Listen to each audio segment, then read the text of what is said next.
gitondo cyuje akazuba keza. Muri iki gitondo abantu bose bari kujya mu kazi, abantu bamwe bamaze no kugerayo.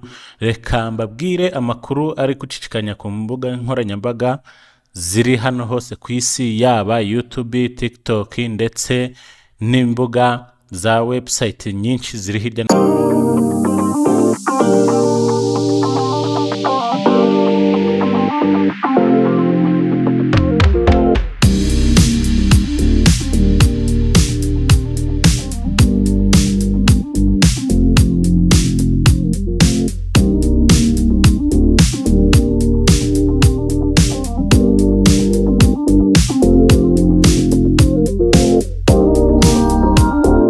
Ngiye tugiye kubana muri iyi nkuru ndende. Nitwa Niyomugabo Alphonse, mukomeze gukurikirana Maranatha TV.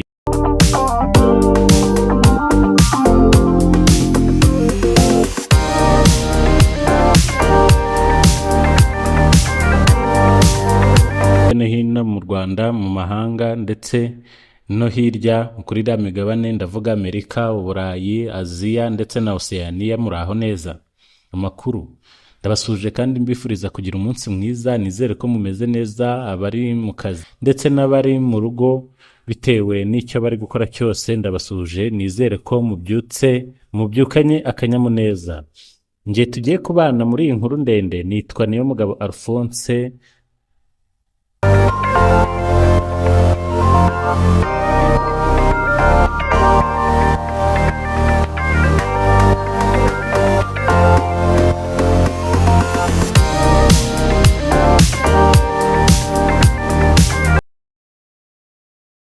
Inkuru ndende y'uyu munsi tugiye kuvuga ku nkuru y'ubuzima bw'umuhungu bitaga Amani. Inkuru y'umuhungu bitaga Amani, izina ryitwa Amani ni izina risobanuye amahoro. Umudugudu muto witwa Nyamugari wari uherereye ku misozi y'icyaro, hari hatuwe n'abantu boroheje bafite ubuzima busanzwe ariko wuzuye urukundo n'ubufatanye. Muri uwo mudugudu hari haravukiyemo umwana witwaga Amani. Izina rye ryasobanuraga amahoro, kandi koko kuva akiri muto yari umwana utuje, wicisha bugufi kandi ukunda abantu bose. Amani yavukiye mu muryango utari ufite byinshi ariko wari woroheje.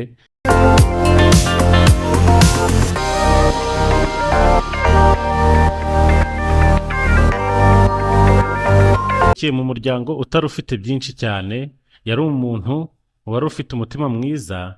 Se yitwaga Ntahomvukiye, naho nyina akitwa Mukamana. Bari ababyeyi bakundaga umwana wabo cyane, bakamwigisha indangagaciro z'ubuzima, kubaha, gukunda umurimo no kwizera ejo hazaza. Mu bwana bwe, Amani yakundaga kwicara munsi y'igiti kinini cy'umuvumu cyari kiri hafi y'urugo rwabo, akareba kure, akibaza uko isi imeze hanze y'umudugudu. Yari afite inzozi zo kuzavamo umuntu ukomeye kandi ufite akamaro, ugafitiye umuryango ndetse n'igihugu muri rusange. Akaba yarifuzaga kuzaba umuntu utanga impinduka mu buzima bw'abandi bantu.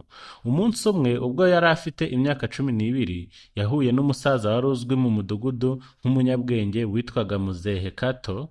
Uwo muzehe yaramubajije ati, "Wa mwana we, iyo urebye kure utekereza iki?"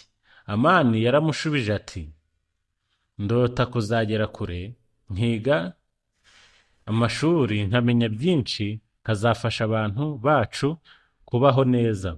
Muzehe Kato aramuseka gato cyane ati, "Inzozi ufite ni nziza, ariko inzira igana ku nzozi zawe irakomeye. Uriteguye?" Amani aramusubiza ati, "Yego, nditeguye." Uwo munsi wahinduye ubuzima bwa Amani.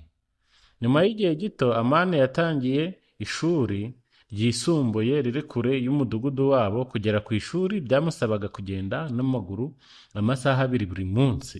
Nubwo byari bimugoye, ariko ntiyigeze acika intege. Mu ishuri, Amani yari umunyeshuri wihuta cyane mu kumenya ibintu. Abarezi be bamukundaga cyane kubera imico ye myiza n'umuhate yari afite, ariko ubuzima ntibwari bworoshye. Hari umunsi umwe ise yari arwaye cyane, bituma umuryango wabo ujya mu bibazo bikomeye by'amafaranga. Amani yatekereje kureka ishuri kugira ngo afashe umuryango we. Yagize kureba muzehe Kato, maze bahuye aramubwira ati, mfite ikibazo. Muzehe Kato aramubwira ati, bimeze bite? Ubuzima bugerageza abantu bakomeye. Niba uretse ishuri uzafasha umuryango wawe uyu munsi, ariko ntuzabura uburyo bwo kuwufasha ejo hazaza. Amani yaratekereje cyane, iryo joro ntiyasinziriye. Mu gitondo yafashe icyemezo, aza gukomeza kujya kwiga, akomeza ishuri, ariko anakora imirimo mito mito yo gufasha umuryango. Amani yatangiye gukora akazi ko gutwara imizigo ku isoko nyuma y'amasomo. Ibi byatumye abasha kubona amafaranga make yo gufasha iwabo, ariko si buri wese wamwishimiraga. Hari bamwe mu banyeshuri bagenzi be bamusekaga bamwita umukozi w'isoko. Hari n'abamubwiraga ko adashobora kugera ku nzozi ze kubera ubukene, ariko Amani ntiyigeze acika intege. Yibukaga amagambo ya muzehe Kato, inzozi ntizipfa, zipfa gusa iyo uziretse. Mu mwaka wa nyuma w'amashuri yisumbuye, Amani yabonye amanota meza cyane mu gihugu hose. Byatumye abona buruse yo kujya kwiga muri kaminuza iri mu mujyi munini. Uwo munsi umudugudu wose warishimye. Nyina yararize amarira y'ibyishimo ati, umwana wanjye aratubereye icyizere. Se nubwo yari agikennye, yamufashe mu ntoki ati, ntuzibagirwe aho wavuye mwana wanjye. Amani yarishimye cyane, maze yigiriye mu mujyi afite umutima wuzuye icyizere, ariko kandi afite n'ubwoba buke. Mu mujyi ibintu byose byari bishya kuri Amani. Imodoka nyinshi, abantu benshi, n'ubuzima bwihuta. Mu ntangiriro byaramugoye kuhamenyera, ariko ntiyigeze yibagirwa impamvu yaje. Yakomeje kwiga cyane, akorana n'abandi banyeshuri, ndetse atangira no kwitabira ibikorwa byo gufasha abakene bo mu mijyi. Nibwo yahuye na Nadia, umukobwa wari ufite umutima mwiza ukunda gufasha abandi. Nadia yamubereye inshuti magara, ndetse amufasha kumenyera ubuzima bushyashya. Uko iminsi yagendaga ishira, Amani na Nadia bagendaga begerana cyane. Urukundo rwabo rwari rushingiye ku nzozi n'indangagaciro, ariko ubuzima bwabazaniye ikigeragezo gikomeye.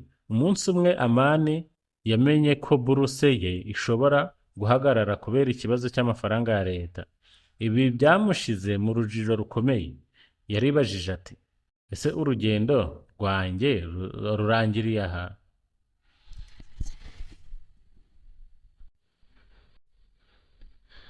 Ijoro ryari rituje, ariko umutima wa Amani wari wuzuye ibitekerezo byinshi. Yari yicaye ku ntebe y'imbere y'icumbi yabagamo, areba amatara y'umujyi acana hirya no hino. Uko amatara yamurikaga mu maso ye, niko ibitekerezo bye byarushagaho kumuzenguruka. Yari amaze kumenya ko buruse ye ishobora guhagarara. Ibyo byari nk'inkuba imanutse ku buzima bwe. Nadia yaje amusanga, amubona yicaye acecetse. Ni iki kiri kubabaza cyane gutya? Nadia yamubajije atuje. Amani yahumekeye hejuru ati, bashobora guhagarika buruse yanjye, sinzi icyo nzakora. Nadia ntiyahise asubiza. Yicaye iruhande rwe aramureba, maze aramubwira ati, wibuka igihe twahuriye bwa mbere? Wambwiye ko ufite inzozi zikomeye. Ese ubu ugiye kuzireka kubera ikibazo kimwe? Amani yaracecetse. Amagambo ya Nadia yamukubise ku mutima nk'inkuba, ariko sinzi aho nzakura amafaranga yo kwiga, niko Amani yamubwiye. Nadia amwenyura gato ati, ntibivuze ko byose birangiye, hari ubundi buryo. Akazi gato, inkunga, cyangwa ubufasha bw'abandi. Icy'ingenzi ni uko udacika intege. Bukeye bwaho Amani yafashe icyemezo gikomeye.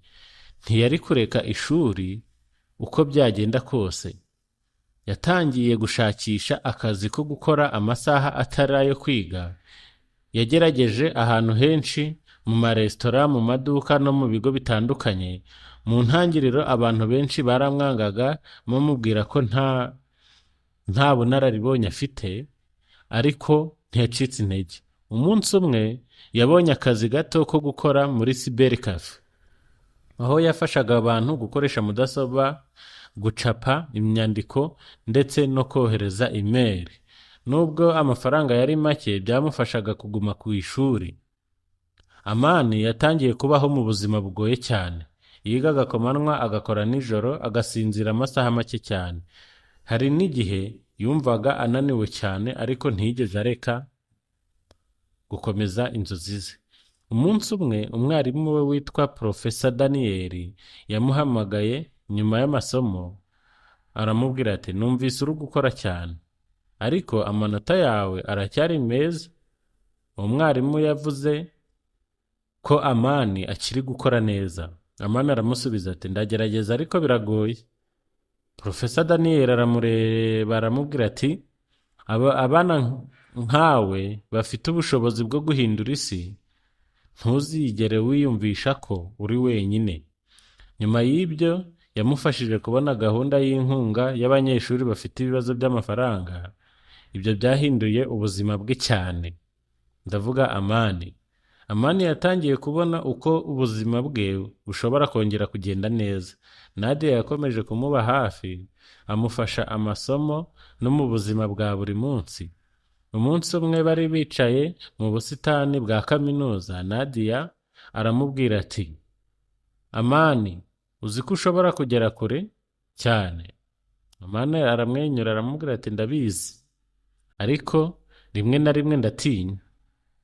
Ubwoba si ikibazo. Nadia aramubwira ati, ubwoba si ikibazo, ikibazo ni ukubwemerera kukubuza gukomeza. Mu gihe ibintu byari bitangiye kugenda neza, habaye ikindi kigeragezo gikomeye. Se wa Amani yongeye kuremba cyane. Amani yakiriye telefone nijoro. Nyina arimo arira ati, mwana wanjye, so ararwaye cyane. Amani ntiyazuyaje, yahise afata urugendo rujya mu cyaro iwabo. Akimara kuhagera, yabonye ise aryamye ameze nabi. Se amubonye, se ahagaragara nk'urembye, amurembera mu maso, amubwira ijwi rito ati, Amani, ntuzareke inzozi zawe. Ayo magambo yamubabaje cyane, ariko amwongerera imbaraga. Nyuma y'iminsi se aza kwitaba Imana. Urupfu rwa se rwabaye igihombo cyane gikomeye kuri Amani. Yumvise isi imuguyeho. Yatekereje kureka ishuri burundu, akaguma iwabo gufasha nyina, ariko mu ijoro rimwe yibutse amagambo ya se, ntuzareke inzozi zawe. Iryo jambo ryatumye Amani abona imbaraga. Yafashe icyemezo gikomeye, akomeza urugendo ubw'inzozi ze no kubw'umuryango we. Amani yasubiye mu mujyi afite intego nshya. Ubu ntiyari agikora ibyo ku giti cye gusa, ahubwo yari abikora no kubw'ise wamushakaga ko atsinda. Yakomeje gukora cyane kurushaho. Umwaka wa nyuma wa kaminuza yakomeje umushinga udasanzwe wafashaga abaturage bo mu cyaro kubona amakuru n'uburezi hifashishijwe ikoranabuhanga. Uwo mushinga wakunzwe cyane, abantu benshi batangiye kuwumenya. Umunsi umwe habaye inama nini y'urubyiruko, abashoramari ndetse n'urubyiruko barahura. Amani yahawe amahirwe yo gutanga igitekerezo cye. Yavuze ku buzima bwe, ku bibazo yanyuzemo no ku nzozi ze zo guhindura ubuzima bw'abaturage. Abari aho bose baratangaye. Nyuma y'iyo nama, umwe mu bashoramari bakomeye yaramwegereye aramubwira ati, ufite igitekerezo gikomeye cyane, ndashaka kugushyigikira. Amani ntiyabyemeye ako kanya. Yabanje gutekereza ko ari mu nzozi. Aravuga ati ko aya mahirwe akomeye nzayabyaza umusaruro.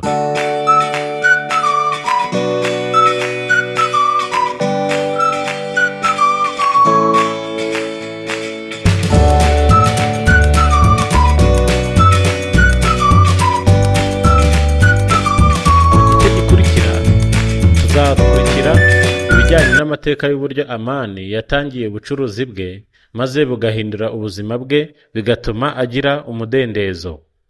Ndabararikiye kugira ngo muzakurikire igice cy'ubutaha. Njye nari Alphonse Niyomugabo, Maranatha TV 5. Bye bye.